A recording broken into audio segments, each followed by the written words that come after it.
నేను ఎప్పుడూ ఒకటే అంటాను.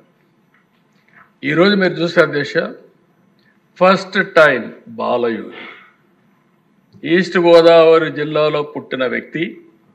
ఆయన టాలెంట్ చూసాం. మీరు కూడా ఉన్నారు.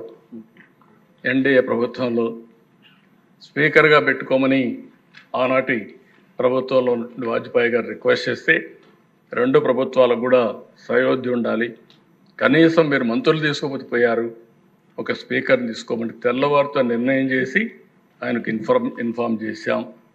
మొట్టమొదటిసారిగా లోకసభ స్పీకర్గా ఒక దళితుడిని చేసిన పార్టీ తెలుగుదేశం పార్టీ. బ్రహ్మాండంగా రాణించాడు. గోదావరి ట్రైన్లో వచ్చి నా దగ్గరకు వచ్చినాక ఫ్లైట్ ఎక్కిపోతానంటే నువ్వు వెళ్ళమని చెప్పిన తర్వాత ఢిల్లీలో ఫ్లైట్లో ఉన్నాడు.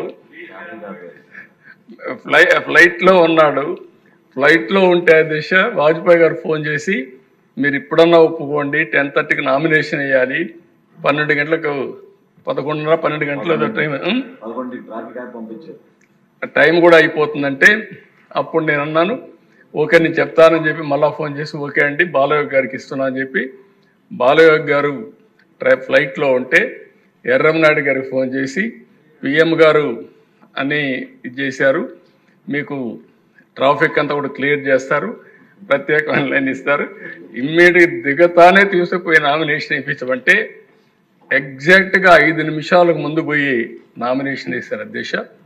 బట్ ఒక దళిత ఒక ఎస్సీ బిడ్డ బ్రహ్మాండంగా రాణించి మొత్తం దేశమంతా కూడా మెప్పించే స్థాయికి ఎదిగారంటే అదే తెలుగుదేశం పార్టీ, తెలుగు గడ్డ గర్వపడుతుందని చెప్పి కూడా నేను మీకు తెలియజేసుకుంటున్నాను.